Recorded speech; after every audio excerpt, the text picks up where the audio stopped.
नमस्कार, मैं हूं आपके साथ सुनील कुमार शर्मा और आप देख रहे हैं न्यूज जन आवाज।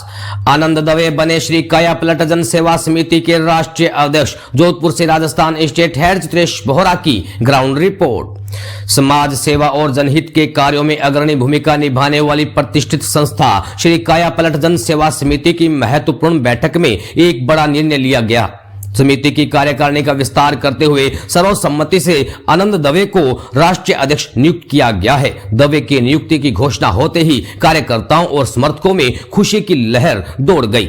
पदभार ग्रहण करने के बाद अपने संबोधन में नवनियुक्त राष्ट्रीय अध्यक्ष आनंद दवे ने कहा कि संस्था का एकमात्र उद्देश्य समाज के अंतिम पायदान पर खड़े व्यक्ति की सेवा करना है। उन्होंने कहा, यह पद नहीं बल्कि एक बड़ी जिम्मेदारी है। हम सब मिलकर समाज में एक ऐसा सकारात्मक बदलाव लाएंगे जिसे काया पलट के रूप में देखा जाएगा।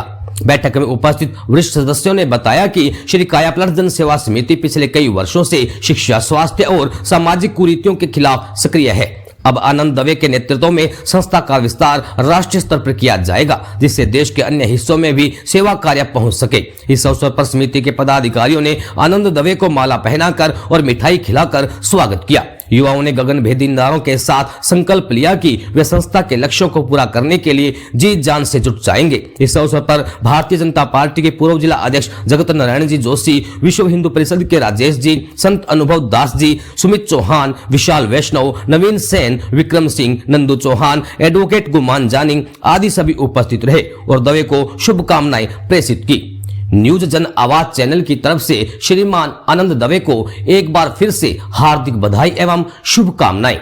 राजस्थान स्टेट हेड चित्रेश बोहरा की रिपोर्ट के साथ देखते रहिए न्यूज जन आवाज।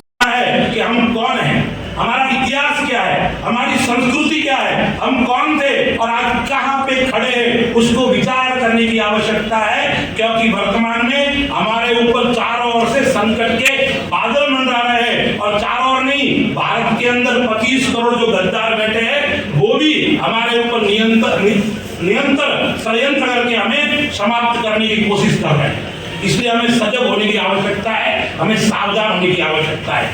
हमें पूरे भारत की चिंता नहीं करनी है, हमें केवल अपने मोहल्ले के, अपने क्षेत्र की चिंता करनी है। और आप लोग तो कर रहे हैं, अभी आपने करके दिखाया भी है इस मोहल्ले में। तो हमें अपने मोहल्ले को किस प्रकार से हिंदू राष्ट्र बना सके उसकी चिंता करनी है। पूरे राजस्थान की चिंता करने की आवश्यकता नहीं है, पूरे जोधपुर की भी चिंता करने की आवश्यकता नहीं है। हम जिस क्षेत्र के अंदर रहते हैं हमारे वहां क्या हो रहा है, कहाँ हमारी बहन बेटी कहाँ जा रही है, हमारे धार्मिक क्षेत्रों के ऊपर किनका आक्रमण हो रहा है, ऐसी हमारे गौ माता के ऊपर कौन कौन अत्याचार कर रहा है, उन सब के ऊपर हमें चिंतन और मनन करने की आवश्यकता है। तभी यह हमारा जो स्नेह मिलन है ना, ये स्नेह मिलन सफल होगा और ये निरंतर ऐसे होना चाहिए।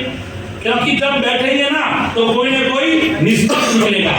आप दही को जब मथते हैं तब मक्खन निकलता है ना, उसी प्रकार से इस संस्था के निरंतर कोई न कोई कार्यक्रम होने चाहिए, निरंतर कोई न कोई 1 महीने 2 महीने बैठक होनी चाहिए। जब बैठेंगे तो कुछ न कुछ निष्कर्ष निकलेगा।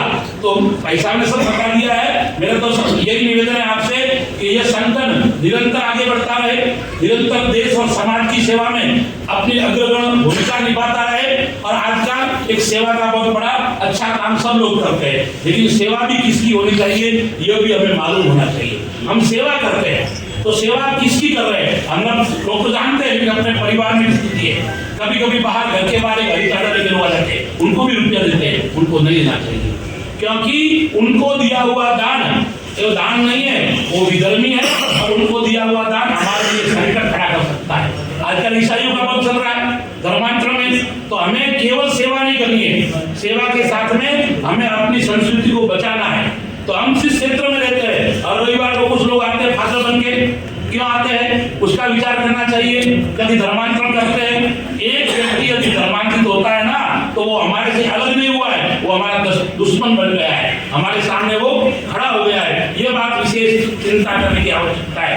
तो वर्तमान में हम केवल मुसलमान हो गए थे, मुसलमान नहीं, ईसाई भी हमारे लिए इतना ही खतरनाक, मुसलमान से भी ज्यादा है। क्योंकि मुसलमान हमारे सीधा लड़ रहा है, ईसाई हमारे से केवल हमारे पीछे से भाई बनकर हमारे घर को खोखला कर रहा है। इसलिए मेरा सबसे निवेदन है, अभी आपको पता है 25 तारीख आई थी, ड्रग्स माफिया के चक्कर में पड़ा हुआ है, उनके चेहरे देखो आप, मतलब दो तरह की धारा चल रही है। एक तो 50% वो बच्चे जो कैरियर बेस्ड है, जो आज पूना जा रहे हैं, बेंगलोर जा रहे हैं, मुंबई जा रहे हैं, आईटी सेक्टर में जाते हैं, बड़े बड़े पैकेज दे रहे हैं, और 50% युवा है जो बिल्कुल दलदल की तरफ जा रहे हैं। ये सब साजिश इंटरनेशनल लेवल तक चल रही है कि इसको कैसे भी तोड़ा जाए, इस देश में जहर फैलाया जाए। तो पूरे देश में तो हम नहीं कर सकते, लेकिन जहाँ जिस लेवल पे है उससे तो शुरुआत कर सकते हैं कि हम कैसे रोकें।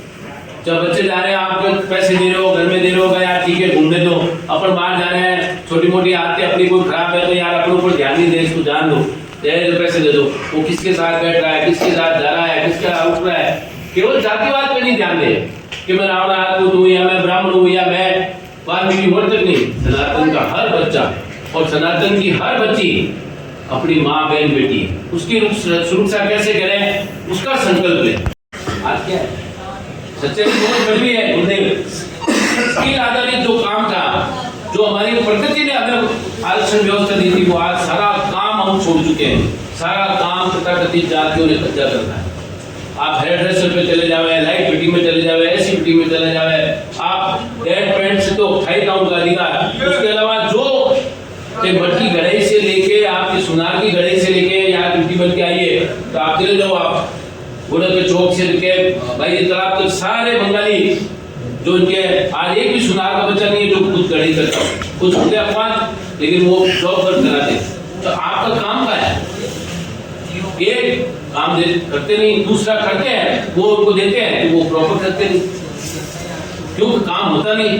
अब सब वो क्या ना सूची शरीर में घुस चुकी है और आपसे 1000 गुना ज्यादा वो काम करके देते हैं, और जहाँ खोट होगी उस घर में घुस जाते हैं।